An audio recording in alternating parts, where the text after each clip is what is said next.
to today's Pet Podcast. I'm your host, Dr. Roberta Westbrook, and you're here with us at the Campus for All Animals, the ECA, and we have a new room for you today. We are in our small mammals adoptable pets room, and that is because today we want to talk to you all about the different types of pets that we have available for adoption and what you may want to consider if you'd like to adopt a small mammal into your home.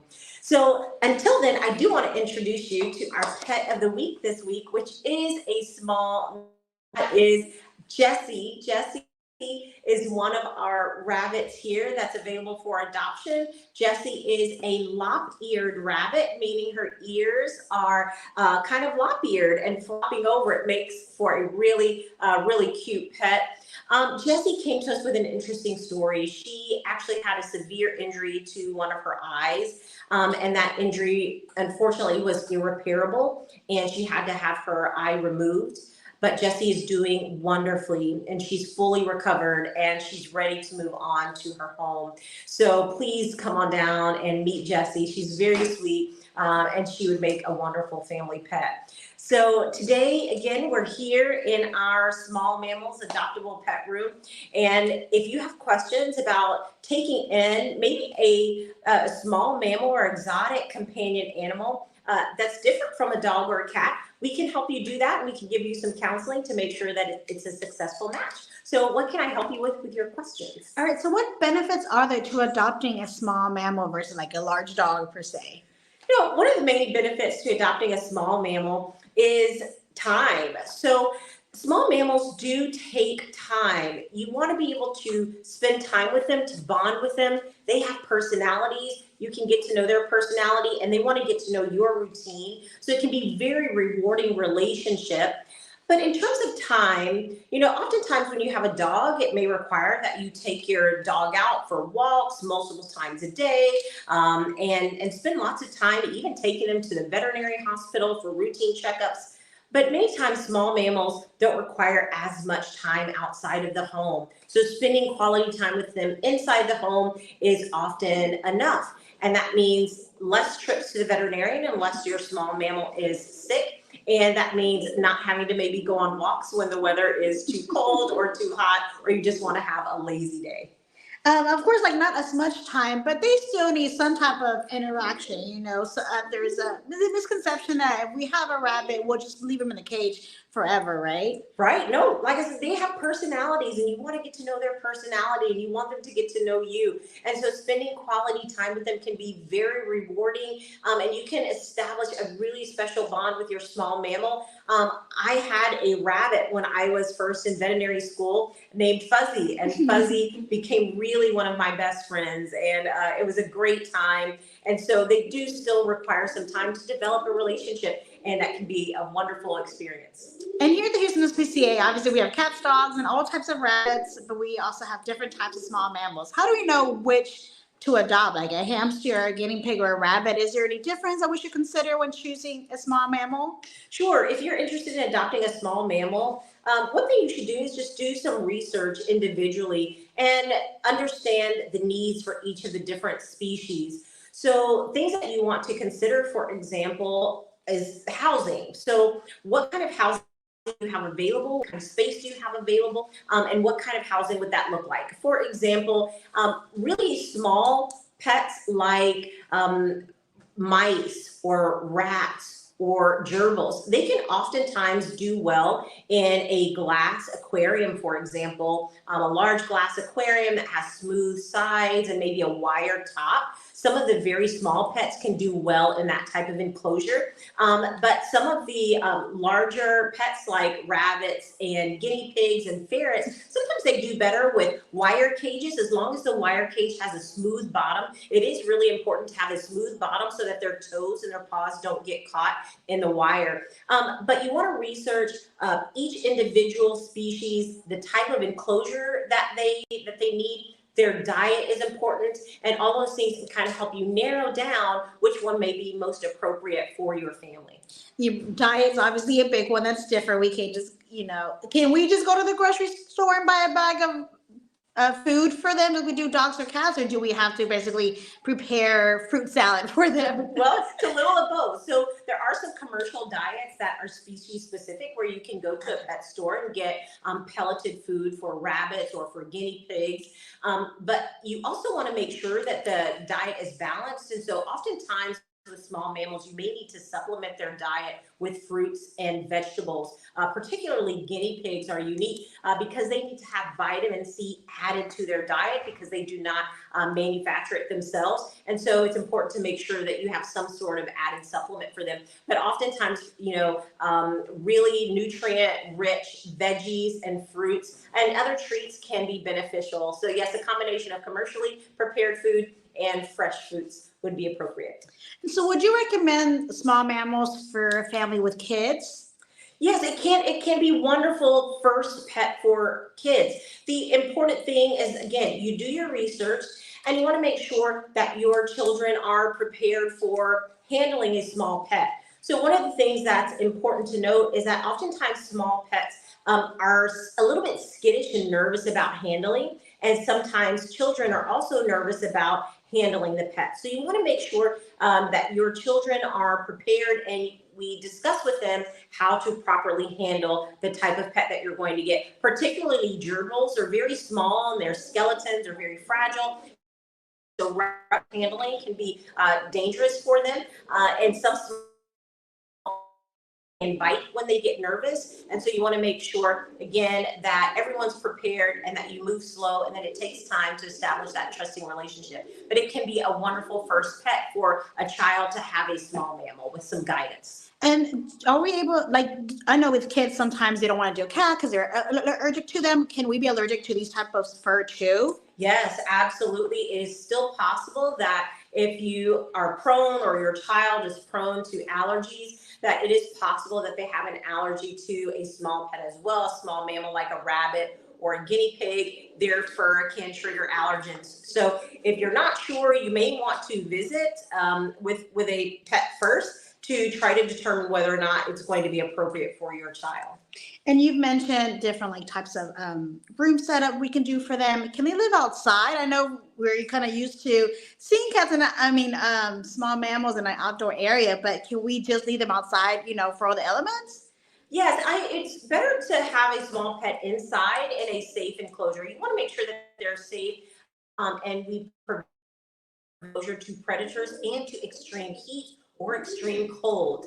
Now, rabbits are a little different, where rabbits can live successfully outdoors if you have a proper housing structure for them, like a rabbit hutch that not only protects them from the elements, the extreme temperatures, but prevents predators from getting in. So rabbits can sometimes live outdoors, but the smaller pets, guinea pigs, gerbils, rats, mice, hamsters, they are going to be your indoor small pets. And do they still need to visit the vet as often? Maybe not quite as often as a dog or a cat. Typically, we like our dogs and cats to go to the veterinarian every 6 to 12 months. They need vaccines, they need routine dental care, and they have illnesses that need to be monitored.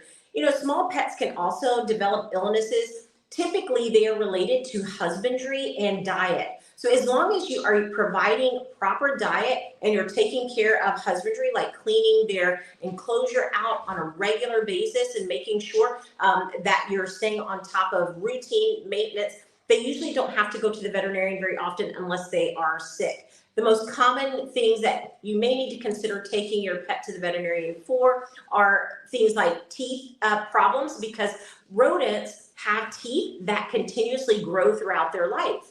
So if they do not have regular opportunity to wear their teeth down with appropriate chewing, sometimes their teeth will overgrow and it may cause dental problems. This is something that you may need to take your pet to the veterinarian for to take a look at. But oftentimes, again, if you're providing the proper husbandry and diet, that may not be a problem. There are no routine vaccines for our small mammals, so you do not have to worry about getting vaccines for your gerbil or your hamster, but there are some vaccines that are available for ferrets, and there's one available for rabbits that will prevent some contagious disease. So talk to your family veterinarian about whether or not your small mammal needs vaccines, Most of the time they do not. So it's a much cheaper vet visit than Yes, our much annuals. cheaper vet visit in general. And so can they show the typical signs of illnesses like we do with cats and dogs, like diarrhea or upset stomach, or does it show different? Yes, small mammals can have signs of illness and disease just like dogs and cats. So one common thing is respiratory disease. So they can get colds and they can get viruses and bacteria that cause nasal discharge and sneezing and ocular discharge. And they can even be on antibiotics to treat those conditions. They can get skin conditions like mites and ringworm. They can also get diarrhea. And so there's several different health issues that small pets can get. As they age, they can even get liver disease and develop tumors. So these are certainly things that you can research, be prepared for. And that way, if you're noticing anything that's abnormal with your pet, you can take them to your family veterinarian right away. All right, and if we want to have, multiple bunnies, but we don't want to have, 20 of them in a house, can they be spayed or neutered too? Great question. So can you spay or neuter your small pet? And yes, you can. So we routinely do spays and neuters on rabbits here at the Houston SPCA. And guinea pigs can also be neutered. It's not uncommon for these small mammals to be neutered. Not all of them, not all mammals are spayed, but oftentimes the procedure is a little bit simpler and quicker and a little bit safer, but certainly rats, guinea pigs, and rabbits can be spayed and neutered. Even sugar gliders are neutered frequently. And are there any diseases that can be transferred to us humans? There's some skin diseases like ringworm that can be transferable, but in general, most of the diseases are species specific. So I would always encourage, though, if your children are handling your pet and your pet has an illness, that they make sure they wash their hands after handling the pet, just in case there's anything that could be transmitted. But in general, a lot of the diseases are species specific. And if we have animals in a home, want to give them a break from the kennel or from the little cage, can they roam around the house, or what should we look out for? Yes, letting your small pet roam around the house. So I think the most important thing is to make sure that you are doing it in a safe way. A lot of times, small pets like gerbils and hamsters and guinea pigs, they're really good at wiggling themselves into very tight spaces and getting lost or potentially getting themselves into danger. So make sure that if you're letting them roam around the house, it might be a great idea to get a species-specific fitness ball, one of those little plastic balls that you can put your ferret in or your gerbil or your hamster in and let them run and roll around the house. And that way they're very safe and they can't get into unsafe spaces in your home.